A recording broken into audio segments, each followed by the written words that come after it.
आपकी तरफ कुलदीप सिंह सेंगर ने कभी आंख उठा के भी देखा? मैं कह रही हूँ अगर वो दिखा दे तो वो फांसी दे दे। उन्होंने अपनी टाइमिंग 3 बार बदली है। पहले उन्होंने कहा दोपहर 2 बजे, फिर उन्होंने एक मीडिया स्टेटमेंट दिया, उन्होंने कहा नहीं 2 बजे नहीं हुआ, शाम को 6 बजे हुआ। पहले उन्होंने जब FIR लॉन्च की उसमें समय बदल दिया, 8 से 8:30 कर दिया। हम भी 2 बेटियां हैं, 8 साल से ड्यू प्रोसेस, मतलब हम कभी धरना देने नहीं बैठे, हम कुछ नहीं किया, हम ड्यू प्रोसेस पे विश्वास रखते और आज भी हमें पूरा विश्वास है। मैं आपसे हाथ जोड़ के विनती करती हूँ कि प्लीज एक बार मेरिट्स पे हमारा केस सुन लिया जाए। हम कोई दरिंदे नहीं है, हम भी नॉर्मल परिवार हैं।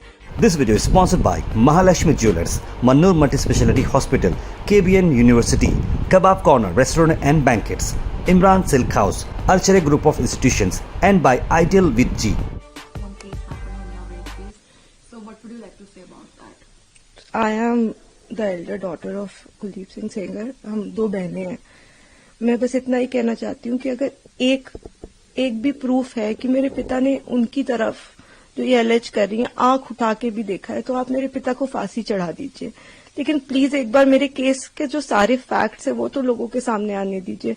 हम बहुत ही मुश्किल से जुडिशरी के पास गए थे, हमारे अपील में हमने सारे फैक्ट्स फाइल किए हुए हैं। उन्होंने अपनी टाइमिंग 3 बार बदली है। पहले उन्होंने कहा दोपहर 2 बजे, फिर उन्होंने एक मीडिया स्टेटमेंट दिया, उन्होंने कहा नहीं 2 बजे नहीं हुआ, शाम को 6 बजे हुआ। ये उन्होंने ऐसे इसलिए किया क्योंकि ऑलरेडी एक फोटो है मेरे पिता की कि वो मम्मी के साथ एक इवेंट में मौजूद है 2 बजे। फिर फाइनली उन्होंने जब FIR लॉन्च की उसमें समय बदल दिया, 8 से 8:30 कर दिया। रिकॉर्ड पे है कि जो मेरे फादर की लोकेशन है, वो जो अलेज कर रही है जो जगह, उससे 17 किलोमीटर दूर मेरे फादर की लोकेशन है। वो खुद उस वक्त फोन पे बात कर रही हैं जिस वक्त उन्होंने ये टाइमिंग अलेज की है। तो इतने सारे सबूत होने, एम्स की रिपोर्ट है जो बता रही है कि वो 18 साल के ऊपर है और वो खुद को माइनर 15 साल की बच्ची बताती हैं। मैं बस ये आपके माध्यम से कहना चाहती हूँ कि मैं समझ रही हूँ कि आपकी भावना एक तरफ जुड़ी हुई है क्योंकि आपने ये सारे फैक्ट शायद कभी सुने नहीं है और ना किसी ने हमें नहीं अप्रोच किया कि आप अपना आपके फैक्ट्स क्या है। किसी ने उनसे कभी पूछा कि आप एक सबूत दिखा दीजिए कि आपकी तरफ कुलदीप सिंह सेंगर ने कभी आंख उठा के भी देखा? मैं कह रही हूँ अगर वो दिखा दे तो वो फांसी दे दे। लेकिन आप इस तरह का अनड्यू प्रेशर बना के, वो उन्होंने क्या किसी को बताया कि वो एक पॉलिटिकल पार्टी से एसोसिएटेड है? 2022 में उनकी मां ने विधानसभा का चुनाव लड़ा हुआ है उन्नाव से। ये सब चीजें वो नहीं बताएंगे क्योंकि वो सब चीजें उनके नैरेटिव को सूट नहीं करता। हम भी 2 बेटियां हैं, 8 साल से ड्यू प्रोसेस, मतलब हम कभी धरना देने नहीं बैठे, हम कुछ नहीं किया, हम ड्यू प्रोसेस पे विश्वास रखते और आज भी हमें पूरा विश्वास है कि अंत में, क्योंकि हमारा केस इतना स्ट्रांग है, अंत में हमारी जीत होगी। लेकिन 8 साल हो गए। मैं आपसे हाथ जोड़ के विनती करती हूँ कि प्लीज एक बार मेरिट्स पे हमारा केस सुन लिया जाए। हम कोई दरिंदे नहीं है, हम भी नॉर्मल परिवार हैं और वो हमें कुछ भी पावरफुल बोल ले या कुछ भी कह ले, असल बात तो यही है ना कि 8 साल से इतने सबूत होने के बावजूद वो जेल में बंद है क्योंकि एक बार आपने ऐसा झूठा इल्जाम उन पे लगा दिया। मैम, और जो आप फैक्ट्स की बात कर रहे हैं,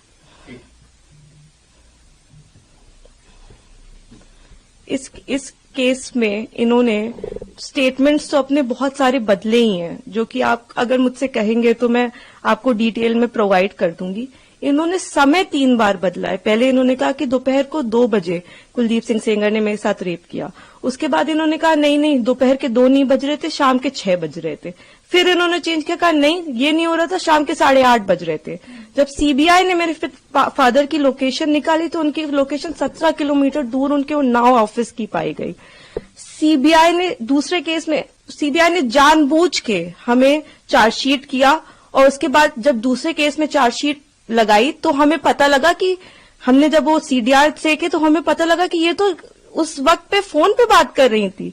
तो सीबीआई ने भी जानबूझ के, आई डोंट नो किस प्रेशर में आके सारे इंस्टीट्यूशंस, लेकिन सीबीआई ने प्रेशर में आके हम पे इनके कहने पे चार्जशीट लगाई। मैं देखिए किसी पे इल्जाम नहीं लगा रही, मैं बस ये कह रही हूँ कि अभी भी ये सारे तथ्य हमारी अपील में मौजूद है। हमारे पास इनका एक रिकॉर्ड है। एक बार हमारी बात प्लीज सुन ली जाए क्योंकि हम भी बेटियां हैं, 8 साल से इधर उधर भटक रहे हैं। उनके साथ देने के लिए तो बहुत लोग हैं। हम अकेले ही कोर्ट जाते हैं, अगर वो हमें गाली देते हुए भी हमारे बगल से निकल जाती हैं तो उनके पास सिक्योरिटी है, हमारे पास मैडम सिक्योरिटी नहीं है। वो गाली भी देती है तो भी सब कहते हैं कि तुम्हें अपने पापा को निकालना है ना बेटा तो सीधे देखती रहो, गाली खाती रहो, लेकिन तुम्हें जवाब नहीं देना है।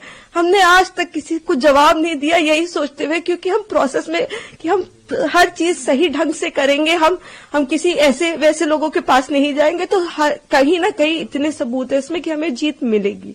तो हम उसी का इंतजार कर रहे हैं। हमारी बस हाथ जोड़ के यही कि हम बिल्कुल विश्वास करते हैं, हम सारी संस्थाओं पे विश्वास करते हैं, लेकिन मैं बस इतना प्रे करना चाहती हूँ कि किसी के प्रेशर में आके कोई काम ना हो। आप सबूत देख के काम करिए, अगर सबूतों में हमारे जरा सा भी आपको गड़बड़ लगे तब आप ये काम करिए, लेकिन नहीं है, उनसे कहीं ना वो एक चीज सबूत दिखाए।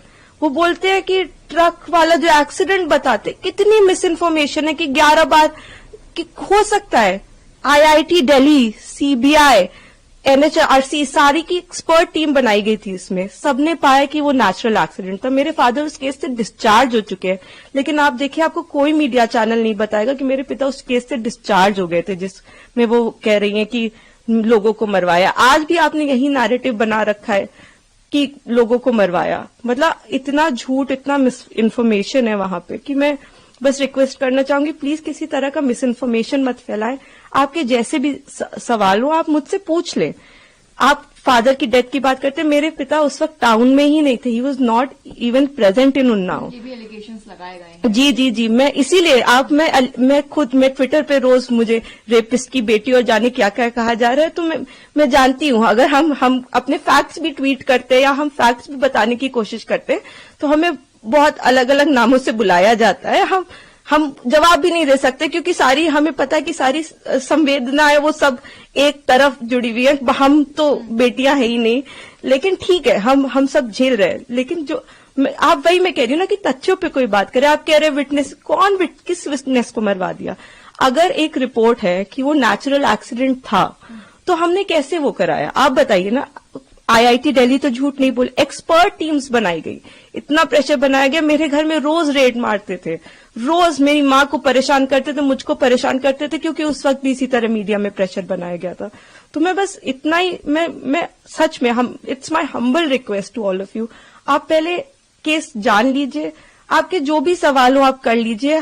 मैं डॉक्यूमेंट्स लेके आपके सामने बैठने को तैयार हूं, लेकिन प्लीज किसी की कही सुनी बातों पे मेरे पिता के साथ ऐसा मत करिए। 8 साल से हम न्याय के लिए लड़ रहे हैं, प्लीज।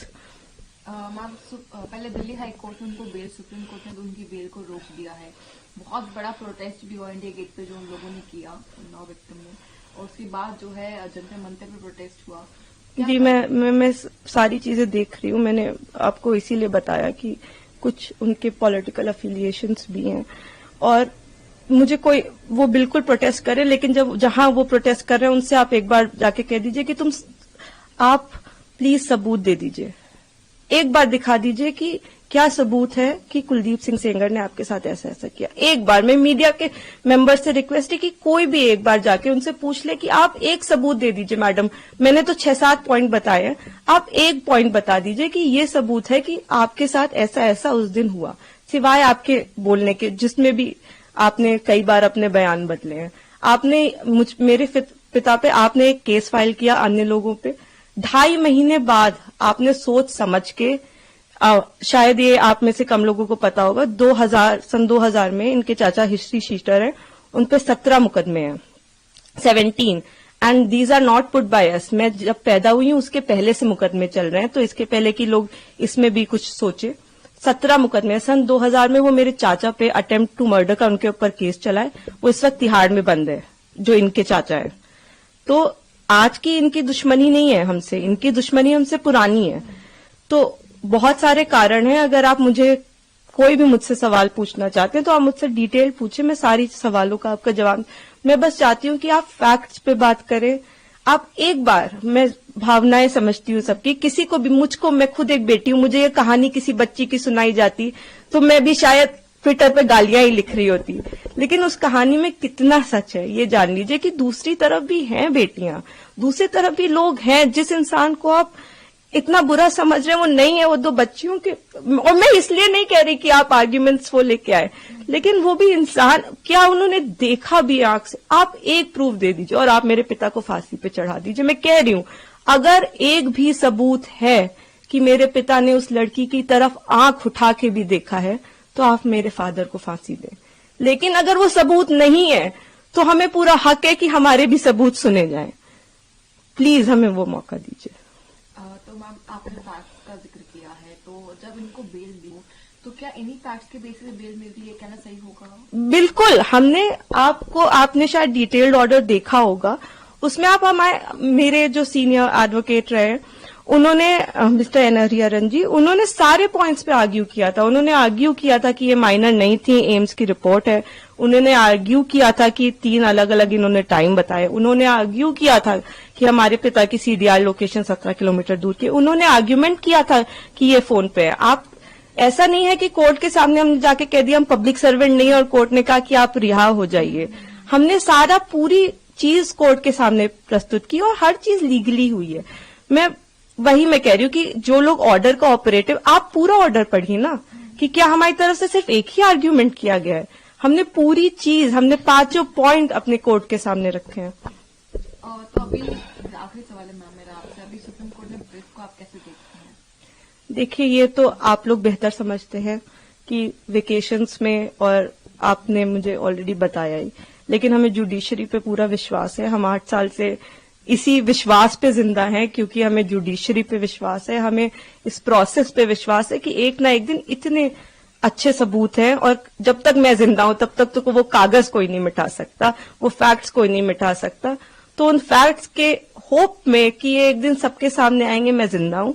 और मैं यही कहना चाहती हूं कि प्लीज किसी भी इंस्टीट्यूशन पे आप अपनी भावनाओं पे आके मत प्रेशर बनाएं। आप एक बार फैक्ट समझ लें, आप समझ लें कि आप क्या सपोर्ट कर रहे हैं, किस चीज का सपोर्ट कर रहे हैं। आपने सिर्फ एक साइड सुनी है अभी, और दूसरी तरफ को जानने की कोशिश भी नहीं की, तो थोड़ी कोशिश करके, बाकी हमें पूरी उम्मीद है कि हम आगे इसमें जीतेंगे। ये हम उम्मीद पे ही 8 साल से जी रहे हैं, लेकिन होपफुली कि हमारे फैक्ट्स इस बार इग्नोर नहीं किए जाएंगे। हमें पूरी उम्मीद है कि हम सुप्रीम कोर्ट से जीतेंगे।